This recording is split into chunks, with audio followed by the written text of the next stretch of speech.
नमस्कार, माय मौली हिंदी समाचार में आपका स्वागत है और मैं हूं शेख इस्माइल। सावधान और सतर्क रखने के लिए ये वीडियो हम बना रहे हैं, ये न्यूज़ हम बता रहे हैं। दर्शकों, बेला मंडल के बेला केंद्र के चंद्रमणि नामक व्यक्ति के अकाउंट से 1 लाख रुपए साइबर ने हैक कर उड़ा लिए हैं। दर्शकों, यहाँ पर आज जिस तरह से ये चोरियां हो रही हैं, आप सब जानते हैं कि बेला मंडल के अंदर किस तरह से चोरियों का उफान नज़र आ रहा है। एक तो शॉपिंग मॉल यानी सुपरमार्केट, दूसरा ढोकताला में लगातार चोरी हो रही है। लेकिन ये जो चोरी है वो अनोखी चोरी है, न किसी का ताला फोड़ा, ना ही किसी की मलगी को तोड़ा गया। लेकिन ये सिर्फ एक कॉल आता है और उसी कॉल के संदर्भ में हैकर जो है 1 लाख रुपए हैक कर उड़ा ले जाता है। दर्शकों, ये एक गरीब आदमी है और यहाँ पर बेला के अंदर फ्रूट बेचता है, यानी अपनी जो रकम जो है वो पाई की जमा कर अपने बच्चों के फ्यूचर के लिए जमा रखता है। लेकिन उसको अभी जमा कहाँ रखता है? एक तो बैंक में रखता है या तो घर पर रखता है। लेकिन घर सुरक्षित नहीं रहने की वजह से जहाँ पर चोरियाँ ज़्यादा हो रही है, इसीलिए बैंक में डाला जाता है। लेकिन बैंक भी अभी सुरक्षित नहीं है, क्योंकि इस तरह से जो क्राइम हो रहे हैं, जिस तरह से ये साइबर जो अपराध हो रहे हैं वो दिन ब दिन बढ़ते जा रहे हैं। दर्शकों, हम अभी आप सभी दर्शकों से ये कहना चाहते हैं कि किसी अननोन पर्सन का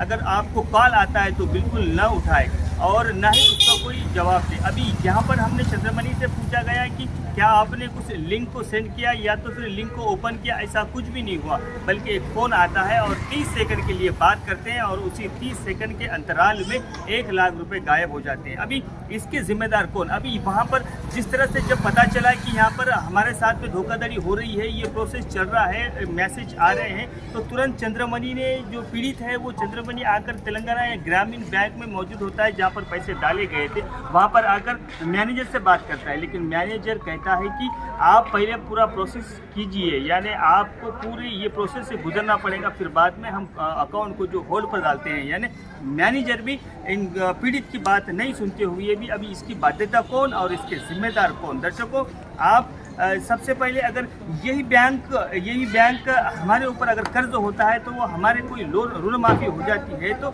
ये बैंक हमारे अकाउंट को होल्ड पर रखता है, क्योंकि हम कहीं और से पैसे न उठा सके, यानी थंब लगाकर कहीं से पैसे न उठा सके। लेकिन जब हमारे को पता चलता है कि यहाँ पर चोरी हो रही है, हमारे साथ कुछ गड़बड़ हो रहा है, हमारे साथ हम थोड़ा कंफ्यूज है, लेकिन उसके बावजूद ये सिर्फ अपना फ़ायदे के लिए ऐसा नहीं करते हैं। अभी जिस तरह से हमने उनसे मैनेजर से, सेकंड मैनेजर से हमने बात की तो वो सीधे अपने कपड़े जो है वो झाड़ दे रहे हैं, यानी उनके ऊपर नहीं आने दे रहे, पूरी गलती पीड़ित की बता रहे। लेकिन जब पीड़ित 1 घंटे तक गिड़गिड़ाता रहा, पीड़ित 1 घंटे तक दस्तावेज लेकर घूमता रहा, पीड़ित 1 घंटे तक फ़ोन लेकर हर एक ऑफिसरों को, हर एक बैंक में काम करने वालों को बताते रहा कि मेरे साथ कुछ गड़बड़ हो रहा है, लेकिन इसकी कोई एक न सुनते हुए भी 1 लाख रुपए आज साइबर क्राइम ने यानी साइबर ने उड़ा ले गया है। दर्शकों, हम आपको यही बताते हैं, हमारा बताने का मकसद यही है कि ये घटना आपके साथ ना हो, क्योंकि अगर आपको कोई अननोन पर्सन का अगर फ़ोन आता है या तो कोई रॉन्ग नंबर भी आता है तो आप बिल्कुल ना उठाए, बल्कि उसको कट कर दे और कोई OTP वगैरह कुछ भी ना दे और उससे बात भी ना करे। आप अगर बात करते रहेंगे तो वो 30 सेकंड के अंदर आपकी पूरी कुंडली निकाल लेगा, आपका पूरा बैंक डिटेल निकाल लेगा। इस 30 सेकंड के अंतराल में ये बड़ी चोरियाँ हो रही हैं, इसका बिल्कुल ध्यान रखें। धन्यवाद। कॉल आया था और हमारा मोबाइल हैंग हो गया रिसीव को। हमने मंडे को बैंक में आके बैंक मैनेजर के साथ बातचीत की, उनको हम सब बताए कि हमारा मोबाइल हैंग हो गया, हमारे अकाउंट का बैलेंस गया कि क्या हुआ करके चेक किए तो हमारा बैलेंस सही था।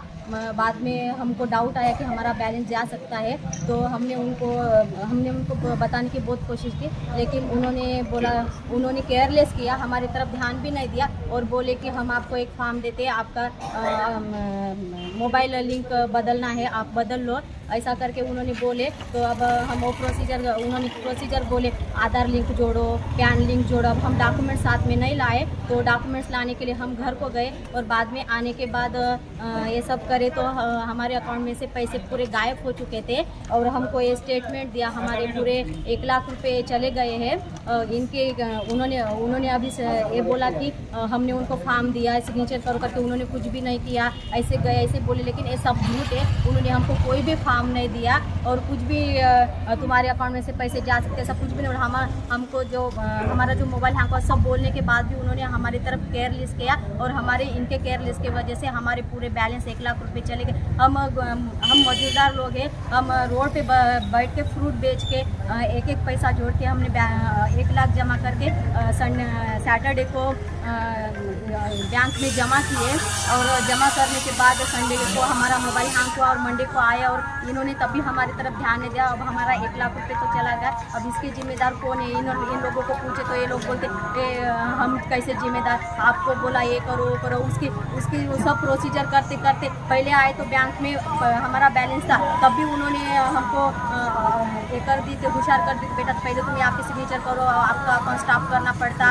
क्लोज करना पड़ता। तो हम हाँ बोल देते, लेकिन उन्होंने सब केयरलेस किया, ये करो वो करो। उनकी सब प्रोसीजर करते करते हमको आधा घंटा हो गया। और మార్నింగ్ అదేదో ప్రాబ్లం వచ్చిందని మొబైల్లో ప్రాబ్లం వచ్చిందని మెసేజ్ వస్తుందని చెప్పాడు. దానికి మేము కొన్ని ప్రికాషన్స్ చెప్పినాము. చెప్పినప్పుడు ఆయన దాన్ని ఫాలో చేయకుండా బయటకి వెళ్ళిపోయి మళ్ళీ 1 గంట 2 గంటల తర్వాత వచ్చేసి నా పైసలు పోయిందని చెప్పింది. దానికి మేము ఆయన ఎప్పుడైతే ఆ ప్రికాషన్స్ ఫాలో అయి ఉంటుందో ఆ పైసలు పోయేది కాదు. సో ఆయన మరి ఆయన కొద్దిగా ల్యాప్సెస్ ఉన్నాయని నా అభిప్రాయం. అంతేగాని ఇంకేముంది. ఆయన తర్వాత రిపోర్ట్ చేసిన తర్వాత మేము ఎక్కడెక్కడ రిపోర్ట్ చేయాలో అక్కడ క్రైమ్ సైబర్ క్రైమ్ డిపార్ట్మెంట్కు, తర్వాత మా హెడ్ ఆఫీస్కి, శ్రీకాంత్ డిపార్ట్మెంట్కి వీళ్ళందరికీ మేము ఫోన్ చేసి చెప్పడం జరిగింది. సో మేము ఎక్స్పెక్ట్ చేసేదంటే మరి విత్ ఇన్ టైంలో ఈయన కూడా పోలీస్ స్టేషన్కి రిపోర్ట్ చేసిన అంటాడు కాబట్టి మరి ఎక్స్పెక్ట్ చేసేది ఏంటంటే మరి అమౌంట్ రికవర్ కావచ్చని. सर, आप एक मैनेजर होने के नाते आपके पास जो कस्टमर आता है तो सबसे पहले उसका अकाउंट हैक हो गया करके कह रहा है, जैसा मोबाइल हैक हो गया करके कह रहा है, फिर उसके बाद में आपका काम था कि यहाँ पर जो उसका जो अकाउंट है उसको होल्ड करना था। नहीं उन्होंने तो हैक हो करके तो नहीं बताया, जो मैसेज है वो मैसेज बताया और उन्होंने क्या करे, उन्होंने उनका OTP वगैरह पूरा नंबर भी बताया जैसा है, तो उस साल में अपन कुछ नहीं कर सकते। जब उन्होंने OTP बताए तो OTP से अमाउंट कट हो जाएगा, अपन उसमें कुछ कर सकते हैं। पीड़ित कह रहा है कि मैं फरियाद लेकर 1 घंटा बैंक के अंदर चक्कर लगाया, बैंक के अंदर बात करा, लेकिन मेरी कोई सुन रहा नहीं था। पीड़ित का ऐसा कहना है। नहीं तो उन्होंने तो कुछ बताया नहीं, ऐसे आके उन्होंने मेरा मैसेज आ रहे और उन्होंने उनको बताया कि अगर वैसा रहा तो उनका मोबाइल नंबर चेंज करने के लिए बताए थे, नहीं तो आप और अकाउंट होल्ड करने के लिए एक छोटा सा एप्लीकेशन देने के लिए फॉर्म भी दिए थे, वो फॉर्म के ऊपर भी सिग्नेचर नहीं करके दिए। तो हम समझे कि उन्होंने अभी उनको इंटरेस्ट नहीं होगा मेरे ख्याल से, इसलिए हम नहीं दे रहे, क्योंकि हम सोच के वो अकाउंट को कुछ होल्ड नहीं कर सके। अकाउंट नंबर भी हम उनका फ़ोन नंबर भी हम चेंज नहीं कर सकते। जब उन्होंने छोटा सा लिख के देते थे तो तब हम लिख के देते, हम उनका मोबाइल नंबर चेंज करना और होल्ड करना करते।